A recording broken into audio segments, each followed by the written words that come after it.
Le voy a pedir que me acompañe por favor a orar.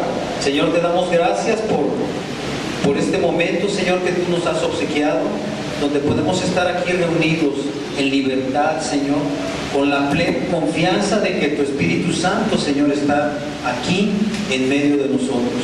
Te pedimos, Señor, que ministres los corazones de cada uno de los que estamos aquí reunidos, que prepares la tierra donde ha de ser sembrada tu palabra, Señor, y que una vez depositada esa semilla en nuestros corazones, Señor, tú produzcas en ella vida, Señor, para que esa semilla germine y dé fruto al 100 y al 1000 por uno. Te damos gracias en el nombre de Cristo Jesús y te pido, Señor, que dirijas mis labios en esta noche. Gracias. Amén, amén y amén. Muy bien. El domingo comentaba el pastor Armando respecto a las prédicas que se dan en este lugar, en casa, y me confirmó la palabra que el Señor me había dado para este día, porque precisamente mucha gente se acerca a veces con uno y pregunta por qué no se predica tal o cual cosa aquí. Y una de las cosas que me llama la atención es que la gente me dice, ¿por qué no nos confrontan con el pecado? ¿Verdad? Entonces, esa es la palabra que el Señor me dio para el día de hoy. Y te quiero decir que pecado significa errar o fallar. Es decir, tanto yo investigué en el hebreo, en el griego, en el arameo, y en los tres idiomas tiene exactamente el mismo significado. O sea, por decir algo, si tú tiraras con el arco a un centro, a una diana, y no das en el centro, estás errando. Y a eso se refiere precisamente la palabra pecado, a errar, a equivocarse, a hacer lo que es incorrecto o no hacer lo que se espera que nosotros hagamos para seguir la palabra y el deseo del Señor. Bueno, te voy a pedir rapidito que vayamos a Deuteronomio 5:19. Y Deuteronomio es uno de los primeros 5 libros, son los libros de la ley. Y en Deuteronomio 5:19 dice así tajantemente, no hurtarás. Allí mismo en Deuteronomio 24:7, si podemos ir por favor, dice, cuando fuere hallado alguno que hubiere hurtado a uno de sus hermanos, los hijos de Israel, y le hubiera esclavizado o le hubiera vendido, morirá el tal ladrón, y quitarás el mal de en medio de ti. ¿Te das cuenta? Eso dice la ley. ¿Sí? Te voy a contar una historia que me sucedió a mí hace unos pocos años. Era yo un adolescente, no pasan de 20 años. Era yo un adolescente, más o menos tendría unos 12, más o menos, calculo yo. Y en ese tiempo yo vivía en casa de mis padrinos, por situaciones de la familia. Yo estuve viviendo un tiempo con ellos. Te quiero comentar rápidamente que mi madrina hacía una repostería deliciosa, unas galletas exquisitas. Bueno, en una ocasión hizo unas galletas y yo estaba con ella en la cocina, las terminó de hacer, las acomodó, las dejó que se enfriaran y me regaló 2 galletas. Me las comí, qué cosa tan deliciosa. Bueno, las demás galletas las guardó ella en un tupper en la alacena. Y Oscar, en ese tiempo, pues se quedó con ganas de más galletas. Gracias. Se quedó con ganas de más galletas. ¿Y sabes qué hizo Oscar? Estuvo urdiendo un plan para robarse unas galletas extras. Y Oscar estaba esperando que su madrina se descuidara, que su madrina fuera a la sala, que hiciera otra cosa para meterse rápido a la cocina a robarse más galletas. Oscar lo hizo. Entonces, ¿cuál sería la sorpresa? Que estando yo trepado en la alacena, bajando el topper, abriéndolo para sacar las galletas, volteo y ¿quién crees que estaba mirando? Mi madrina. Exactamente. Te quiero decir que en ese momento se me fue la sangre a los pies, me sentí de lo peor, descubierto obviamente, y mi madrina nada más se me quedó viendo y me dijo: Oscar, si querías más galletas, las hubieras pedido. En ese momento me sentí muy mal, pero te quiero decir que estos pensamientos vinieron a mi mente en estos días, porque dice aquí: no hurtarás, y hurtar se refiere a robar con todas las, ¿cómo se llaman? Los agravantes de la ley, con premeditación, alevosía y ventaja. Y eso hizo Oscar en ese momento, porque lo premeditó, ¿sí? Estuvo alevosamente buscando el momento, y cuando sintió que había ventaja, lo hizo. Si actuáramos conforme a la ley, ¿qué le correspondía a Oscar Lizárraga? La muerte. Así dice aquí la palabra, ¿verdad? Te quiero decir que en ese tiempo yo sabía que mi madrina era cristiana. Bueno, la mamá de mi padrino le decía protestante. Y yo en ese momento yo desconocía, yo ignoraba, yo nada más me daba cuenta que había un conflicto muy grande en la familia por esa situación.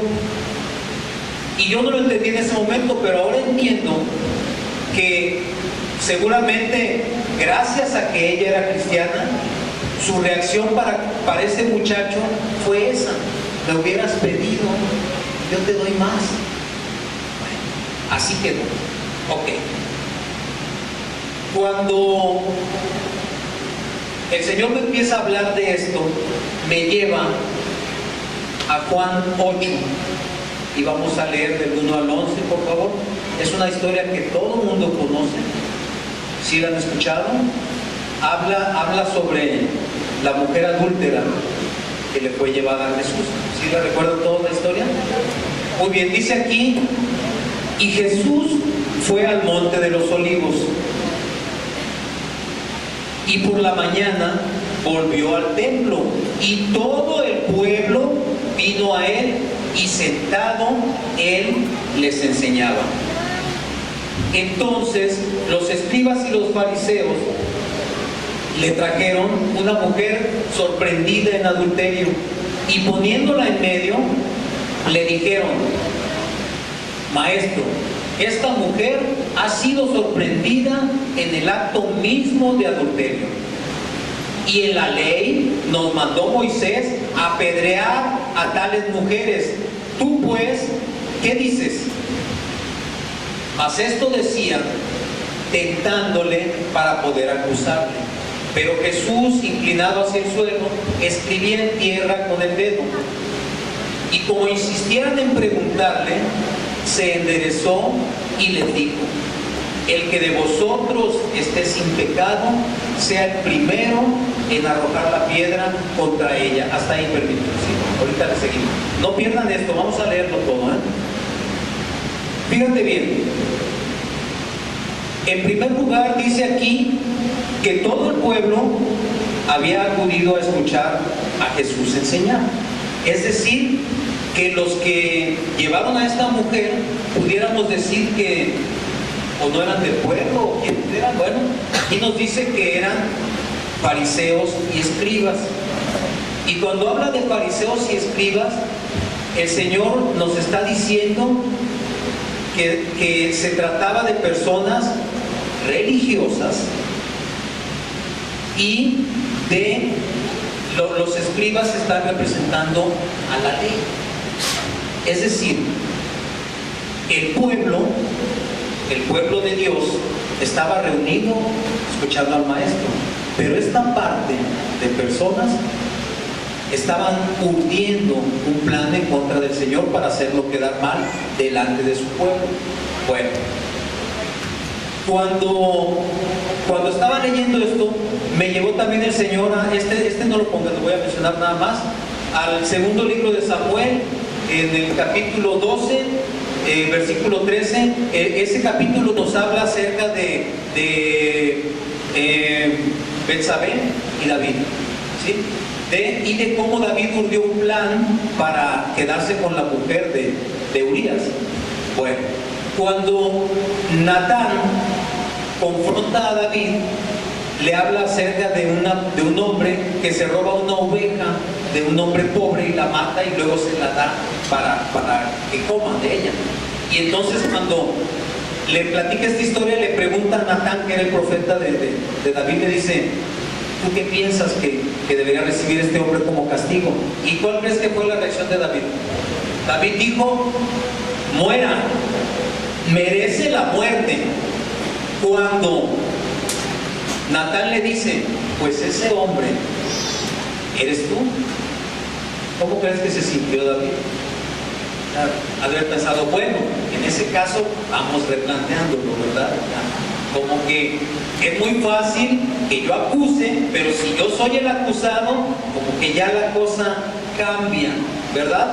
Bueno, así es como la acusación que viene de la ley te hace sentir.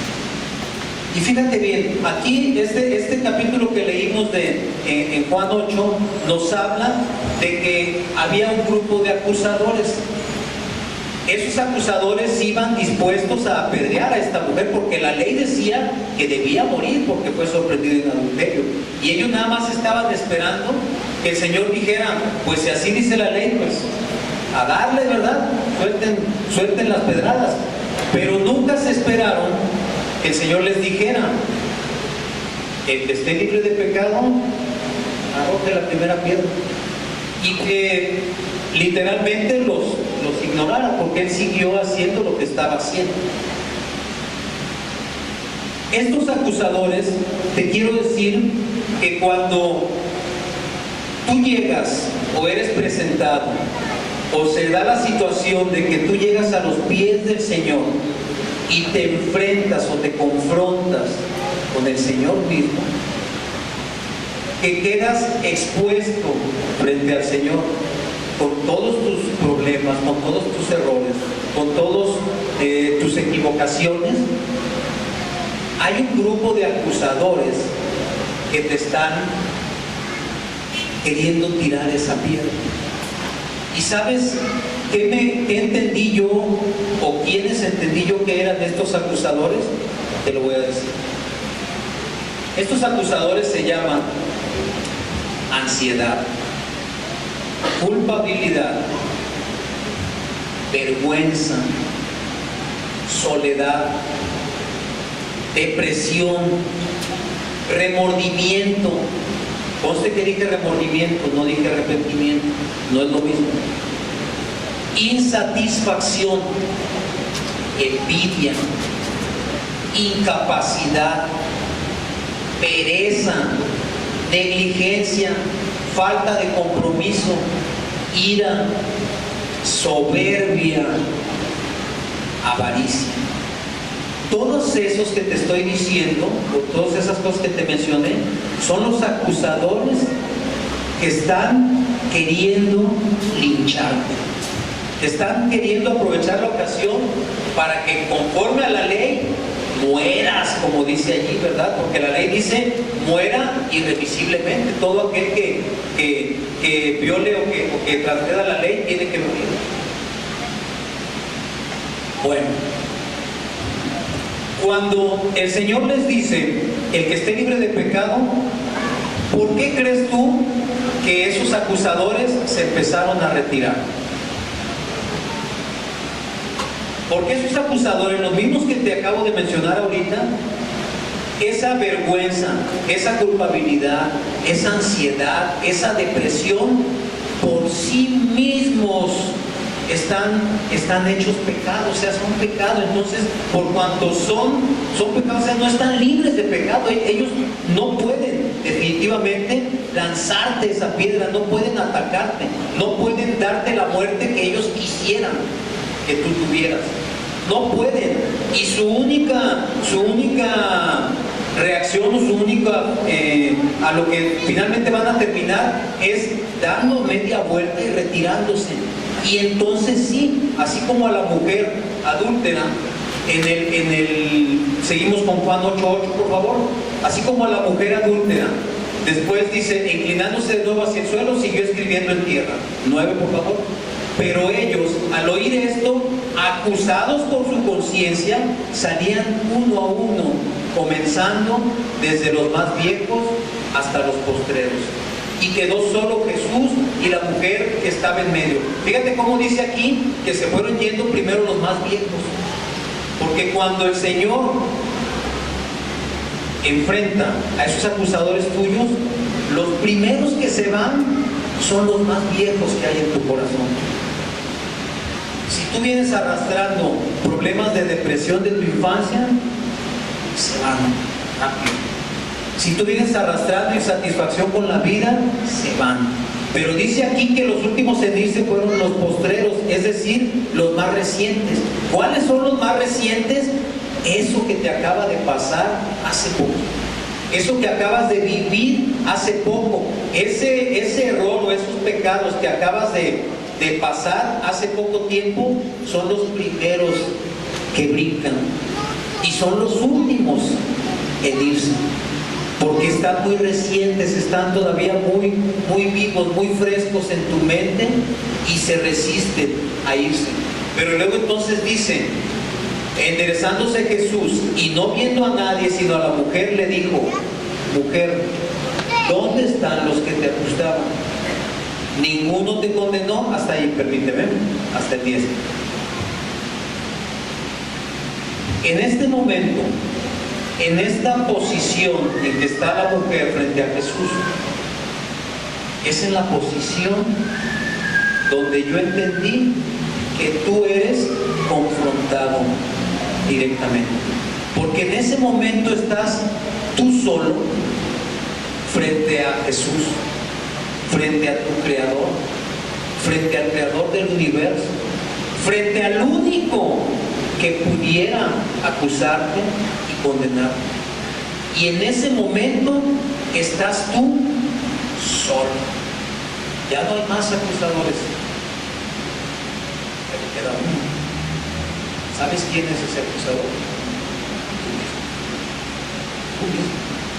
Tú mismo, porque en ese momento sientes vergüenza de todo lo que ha pasado en tu vida.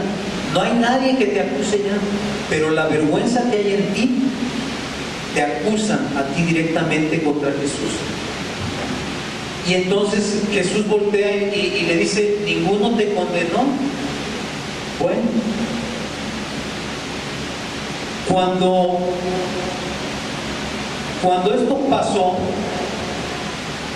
cuando esto pasa en tu vida y en la mía, que estamos confrontados frente al Señor, y que además sabemos, porque lo sabemos, que ni siquiera tenemos que decirle a Él, Señor, la regué en esto. Ya lo sabe. Él sabe perfectamente todo lo que tú has pasado, sabe todo lo que has hecho, sabe todo lo que has pensado y has maquinado. Lo conoce perfectamente. Perfectamente. Y fíjate que en Juan 3, 19 y 20, ahorita que hablaba el Señor de que si estas personas no la habían condenado, dice en Juan 3, 19, dice, y esta es la condenación, que la luz vino al mundo y los hombres amaron más las tinieblas que la luz, porque sus obras eran malas. Porque todo aquel que hace lo malo aborrece la luz y no viene a la luz para que sus obras no sean reprendidas. Cuando tú estás frente al Señor, la luz, que es Jesucristo, pone al descubierto todo. Lo pone al descubierto y en ese momento es cuando tú estás confrontando, tú estás de frente Y en ese momento todo queda al descubierto, todo queda manifiesto, porque frente a la luz nada, absolutamente nada puede permanecer oculto. Y dice también en Gálatas 3:10, dice: porque todos los que dependen de las obras de la ley están bajo maldición. Y entonces, cuando tú te das cuenta que si dependes de las obras de la ley, necesariamente estás bajo maldición. Dice, pues escrito está: maldito todo aquel que no permaneciere en todas las cosas escritas en el libro de la ley para hacerlas. Entonces quiere decir que en ese momento estábamos bajo maldición, porque estábamos bajo la ley. Cuando te platiqué lo de las galletas, ciertamente dice Pablo en Romanos 7:7, dice que él conoció el pecado por medio de la ley. Es decir, aún estando yo joven, un poco más joven que ahora, aún estando joven, yo sabía que lo que estaba haciendo era malo. Yo sabía, porque estaba hurtando, estaba robando. Es decir, yo conocía la ley, yo estaba sujeto a la ley.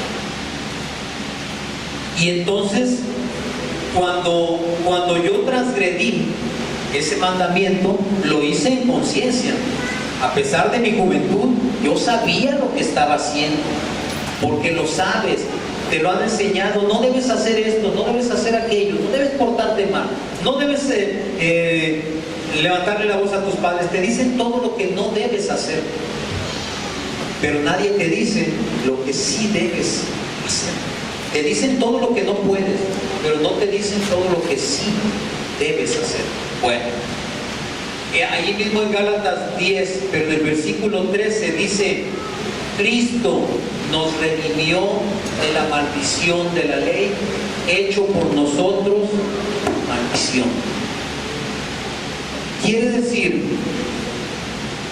que por medio de Cristo nosotros hemos sido rescatados de la ley. Y cuando te hablaba también de David, y que cuando Natán le dijo: ese eres tú, y David se le fue la sangre a los pies también, Natán también le dijo: pero tranquilo, el Señor ha remitido tu pecado. Es decir, Dios ha quitado tu pecado, no vas a morir, tranquilo. Esa misma remisión de pecados es la que hizo Jesús contigo y conmigo. Esa ley a la que estábamos sujetos y en la cual estábamos ya condenados, porque así estábamos bajo la ley, porque es imposible que cualquiera de nosotros la pueda cumplir, y por cuanto no la podemos cumplir, estábamos condenados a la muerte, tal y como lo establece la ley. Pero el Señor, al remitir tus pecados y los míos, nos ha rescatado de esa muerte a la que estábamos ya nosotros condenados por la ley. Dice también en Colosenses 2:14: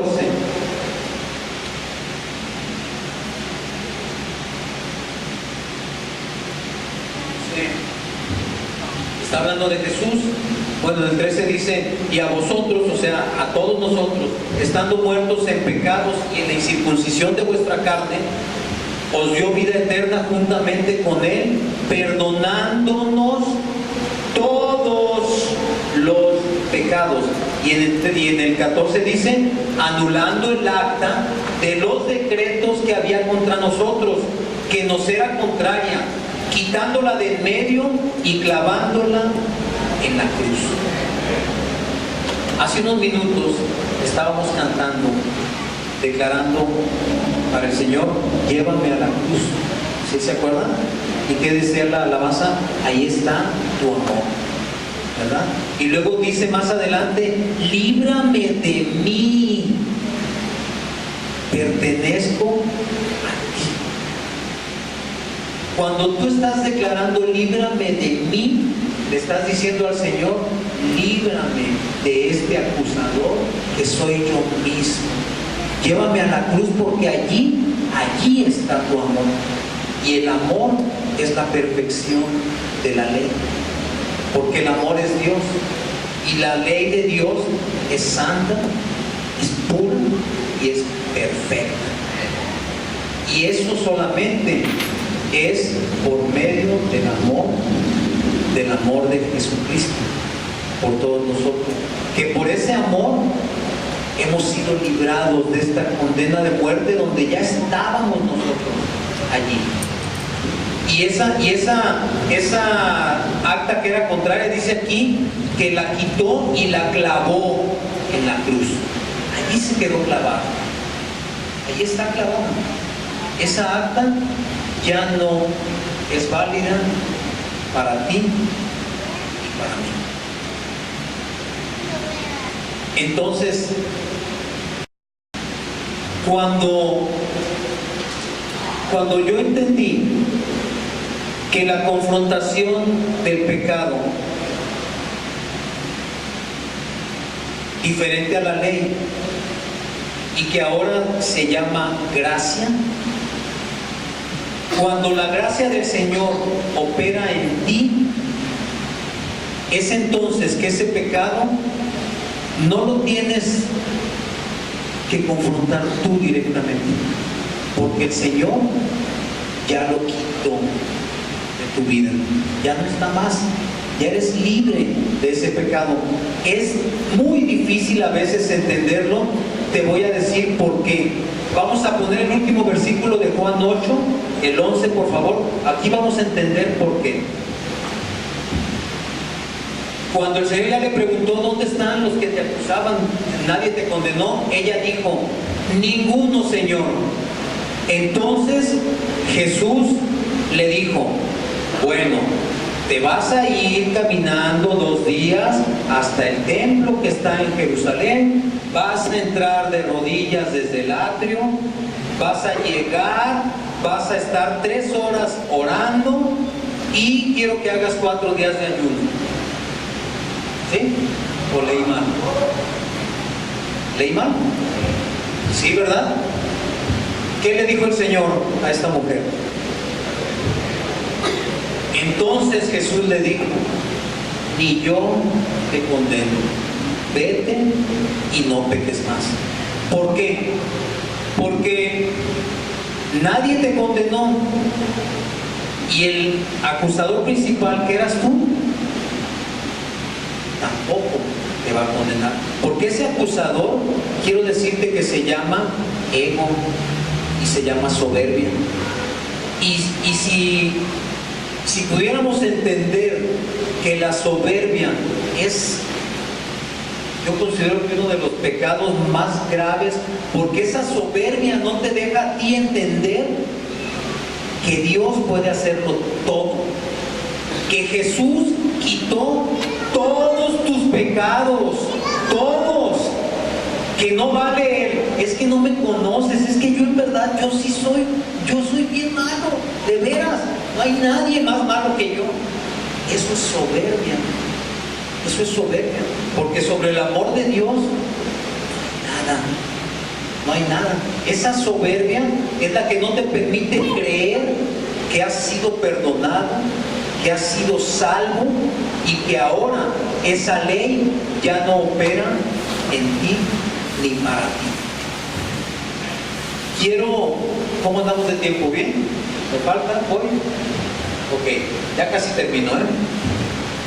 Bueno, dice en Romanos 5:13, pues antes de la ley no había pecado en el mundo, pero donde no hay ley,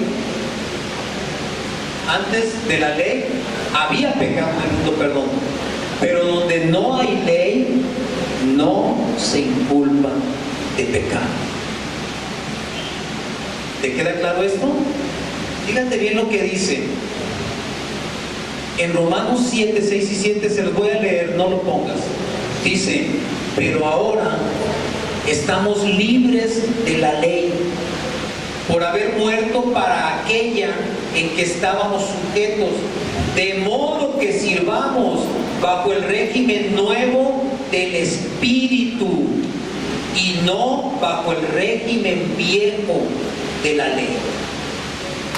En este versículo espíritu está escrito con mayúscula, porque está hablando del Espíritu de Dios, del Espíritu Santo, ¿sí? Y nos dice que nosotros, al recibir a Cristo, al recibir el perdón de pecados, hemos muerto para esa ley a la que estábamos sujetos, para que ahora sirvamos, ¿qué? En la nueva ley, que es la ley del Espíritu, es la ley de Dios, y no bajo la letra.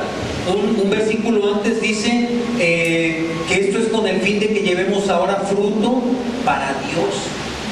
Es decir, que antes el fruto que llevábamos no era para Dios. Era un fruto para el mundo, era un fruto para el enemigo, pero no era un fruto para Dios, porque estábamos sirviendo a la ley y no al Espíritu. Y si en tu alabanza pueden pasar, por favor. Esto te tiene que quedar bien claro, porque si se trata de confrontar el pecado, yo escojo ser juzgado por Jesús, porque creo y entiendo que voy a ser tratado con amor. Creo y entiendo que no voy a ser condenado. Creo y entiendo que he recibido sin merecerlo y sin haber hecho nada una salvación que nadie, absolutamente nadie, me puede arrebatar.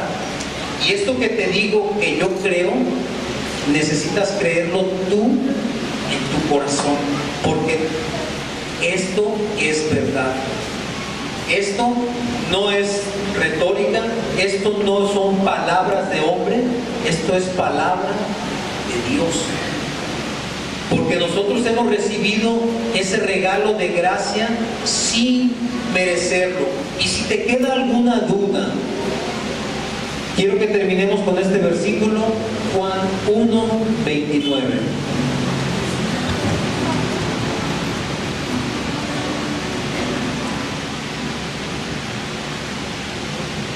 Este versículo dice: el siguiente día vio Juan a Jesús que venía a él.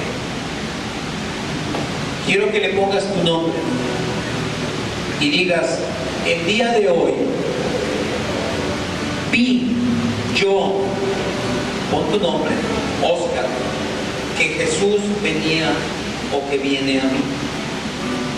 Y dije: he aquí el Cordero de Dios que quita el pecado del mundo. Si tú crees que Jesús es el Cordero de Dios que quita el pecado del mundo, te doy una buena noticia. No necesitas confrontar a nadie, porque Jesús pelea por nosotros. Esa batalla ya la peleó, ya la ganó, ya venció a la muerte, al pecado y a toda potestad. Y a ti y a mí lo único que nos queda es declarar que Jesús es el Cordero de Dios, que ha quitado todo nuestro pecado, porque ha quitado todo el pecado del mundo. Gloria a Dios.